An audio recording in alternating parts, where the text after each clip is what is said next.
Hi, I'm Dave Sullivan. I'm the founder of Sandwich Buildings, which is an Oregon nonprofit.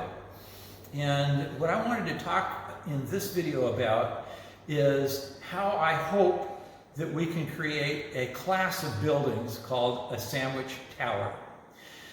Sandwich towers wouldn't all be the same. Some of the towers might be relatively small. They might only have 2 or 3 stories. And they could be pretty narrow, which would be only like 16 feet on a side. Maybe they'd be up in the air 15 or 20 feet, and they'd be put in the backyard as a play structure. If you made them larger and they were more like 7 or 8 meters on a side, which would be 24 or so feet for those of us in the United States, then they might go up to 39.5 feet, and they would, and that would be the limit, because you would be getting these materials shipped in containers from factories a long ways away.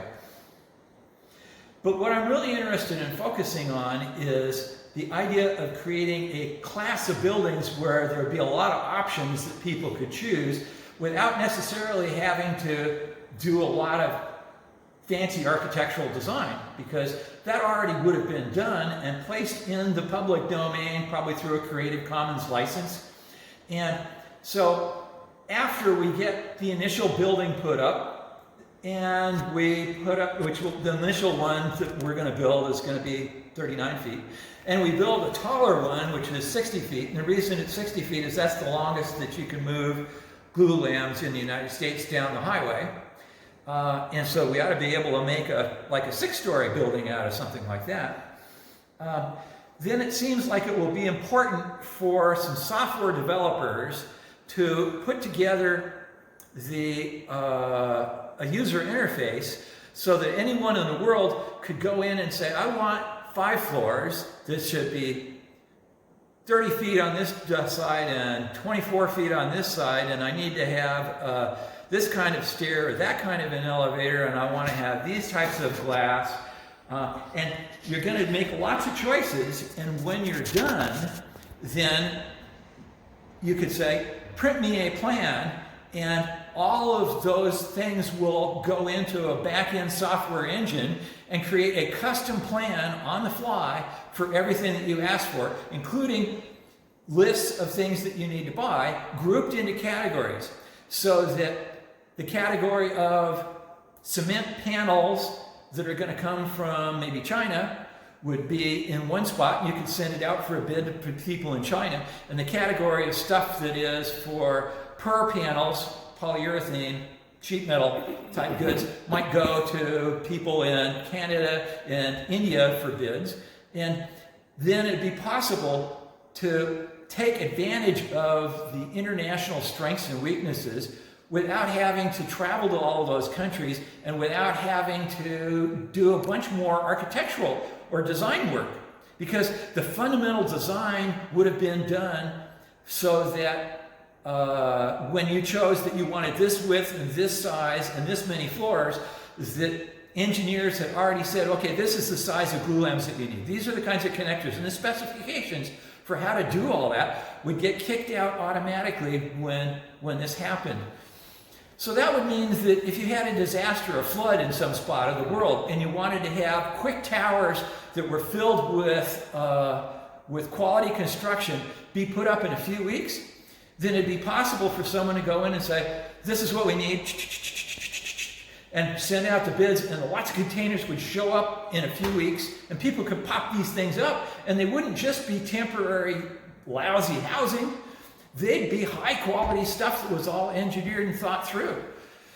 So that's really the vision behind creating sandwich towers, is that it's not just one design.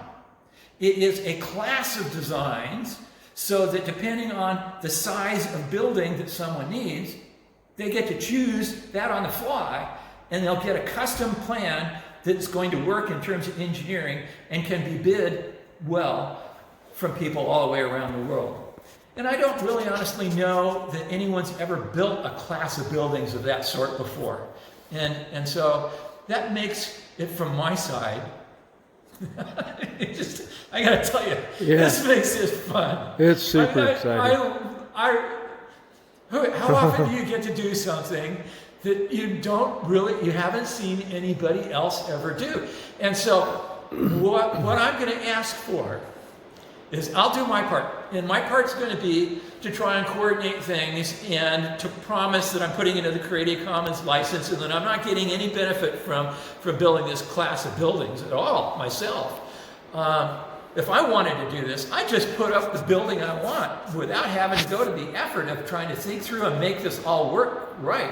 But what it means is that if you're an architect or an engineer and you have the skills to be able to help with this project, you'll be doing something that, well, maybe there's a lot of people who've done this somewhere that I haven't been able to find, but I don't really honestly think that's true. You'll be doing something that is a benefit to all of mankind throughout the world, and is going to create a new way of being able to create scalable, different sizes of relatively quickly installed buildings. I may have beat that to death, but I'm not operating off the script. I don't want to spend the time to try and write this all out.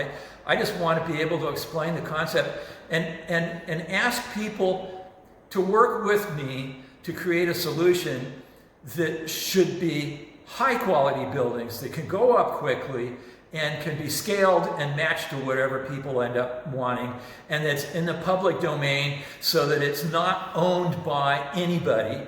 It's just there for everybody to use.